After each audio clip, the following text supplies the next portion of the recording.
This video contains descriptions of disturbing scenarios that some viewers may find distressing. Viewer discretion is advised. Welcome to, or welcome back to, the Agatha May Detective Agency. I'm Agatha May, and this episode is the result of a comment that was made back in early June of last year. The comment was made in the Justice for Mica group on Facebook, and it was about the 911 call that was made on the day that Mica Francis died. It's bothered me ever since I first read it. I want to talk about that comment and about the 911 call, and go through a couple of theories and dispel some misinformation about that day. On April 27, 2024 at 2:54 p.m., a 911 call was made to the Robeson County, North Carolina call center. I'm sure we've all listened to that call, so I'm not going to play it again.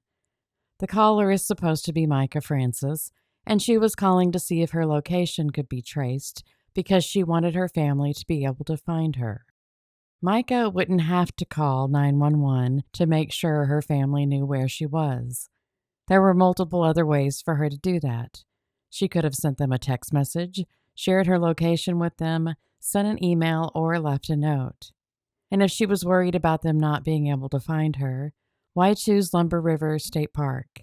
A remote location in another state seems like an odd choice for wanting to be found.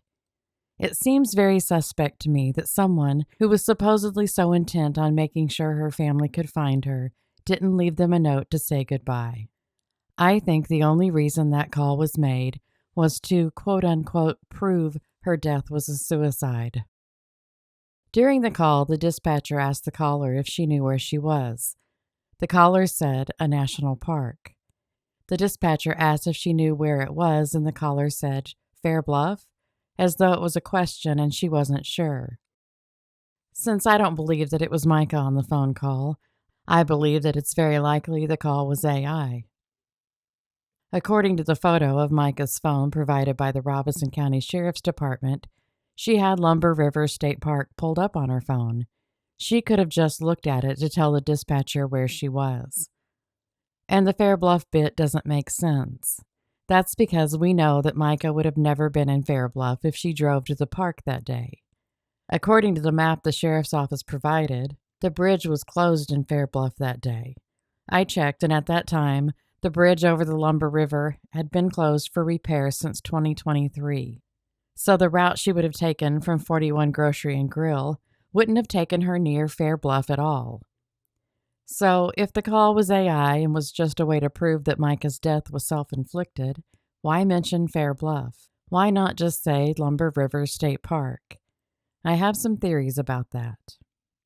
The call either had to be made using Mica's phone, or someone spoofed her number and the location.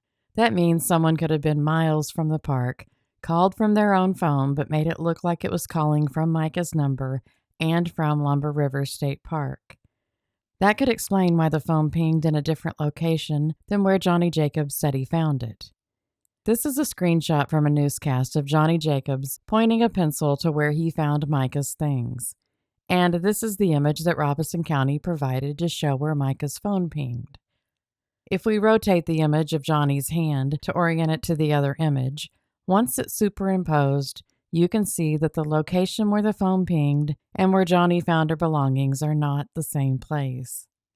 Those two markers are around 200 feet apart, and that is way out of the range of error for rapid SOS location services.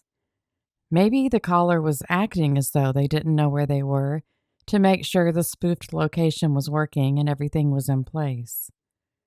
So why mention Fair Bluff if that wasn't on the way? What if the person who set up the fake call didn't know that the Fair Bluff Bridge was out on that day? The caller's answers could have been pre-recorded using an AI voice. There are only so many questions a dispatcher is going to ask during a 911 call, so pre-recorded answers aren't out of the realm of possibility. Since AI is the theme, I asked ChatGPT what questions a 911 dispatcher asks. The three questions: 1. What is your location? 2. What is the phone number you're calling from? 3. What is happening? Those were the same questions the Robeson County 911 dispatcher asked. So it would be pretty easy to pre-record some answers and play them as needed. It's also possible there was a pre-written script and an AI voice was used in real time, again with the author of the script not knowing that the Fair Bluff Bridge was closed. Do y'all remember Justice Jenkins? He was once a member of the Justice for Mica Facebook group. I think that was one of John Paul Miller's many pseudonyms. He's the one who made the comment that's been bothering me. Someone else had made a comment in the group about background noise being heard in the 911 call. They didn't specify what the noise was, but I think it was that someone thought they heard another person say Fair Bluff before the 911 caller did. Justice Jenkins replied that that had been debunked, and it was just another dispatcher's voice in the background, and that Fair Bluff was served by Robeson County 911. But it's not.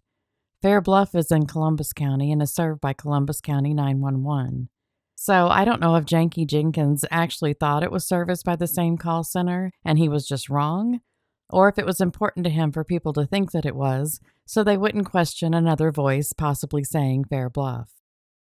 I know people have speculated that Mica could have been taken by boat from Fair Bluff to Lumber River State Park, but that seems incredibly risky and highly improbable. I have seen claims that it only takes 90 minutes to get from Princess Anne to Fair Bluff in a canoe. That is not accurate. You don't have to believe me, though.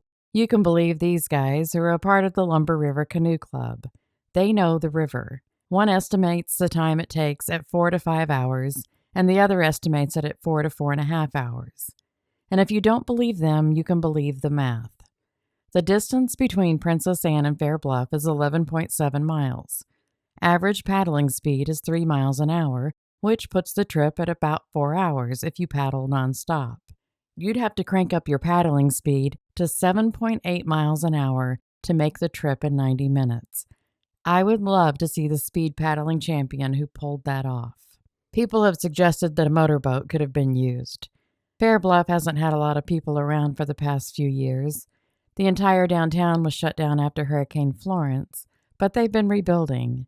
And last year, on the weekend of April 27th, the city was hosting a barbecue festival in town, so there would have been more than the usual number of people around.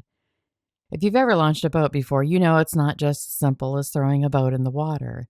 It takes a little time. And the river is only between 30 and 75 feet wide between Fair Bluff and the park, and it isn't very deep either.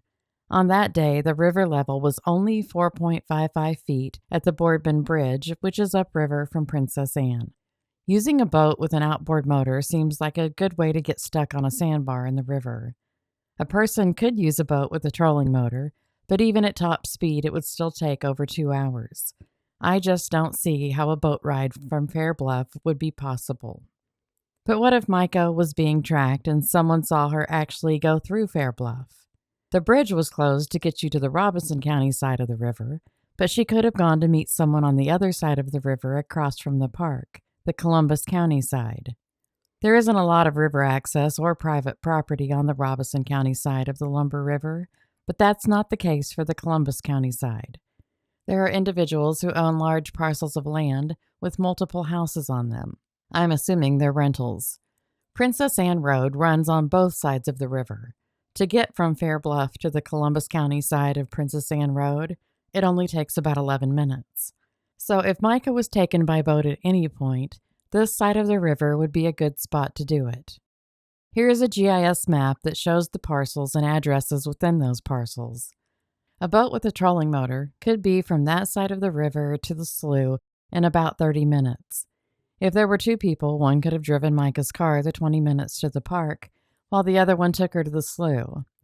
If that did happen, whoever drove it either wasn't very tall, or they remembered to put Mica's car seat back into position, because this pic shows the seat about where Mica would have had it. I'm not going to point out the not very tall people that might know John Paul Miller. Another scenario is that Mica drove herself to the park and walked to the slough. There are trails northeast of the slough that connect to a main road that would allow someone to enter through one of these trails and ambush her. They might not be easy to see in the photos, but this close-up shows that some of them look like a vehicle, and most definitely an ATV could get back there. Early in the case, John Paul Miller said that Mica had walked an hour back into the woods. Why would he think she'd walked an hour? Maybe he was just exaggerating. The problem with the scenario of her being killed on the bank of the slough, though, is the same problem present if she had shot herself. How did her body get in the water 100 feet from the shell casings that were on the bank? Some have speculated that Mica must have been killed elsewhere and taken to the river because of her body having livor mortis on the posterior side of her body. The reason being that wouldn't have happened since she was found face down in the river. However, livor mortis doesn't become fixed until 4 to 6 hours after death. We all know she was still alive at 1:35, that's when she left the gas station, and she was found 3 hours later. If a body is moved within the first 4 hours after death, the blood will continue to pool to whatever the lowest point of the body is at the time. The medical examiner's report states that law enforcement removed Mica's body from the river and took her to a bank by boat. I think when they laid her on the bank, livor mortis settled to the backside of her body. Since she more than likely remained on her back after that, the liver would become fixed in the posterior region. I'm not ruling out that she was abducted elsewhere, but I think she was still alive when she arrived at the park. It's a lot easier to move someone who was still alive. She could have been threatened with harm to her family if she tried to alert anyone.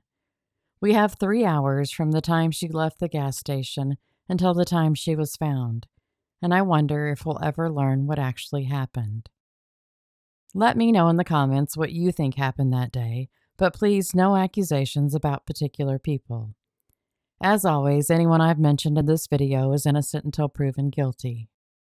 Thank you so much for watching. Please like, share, and subscribe as this helps my channel grow.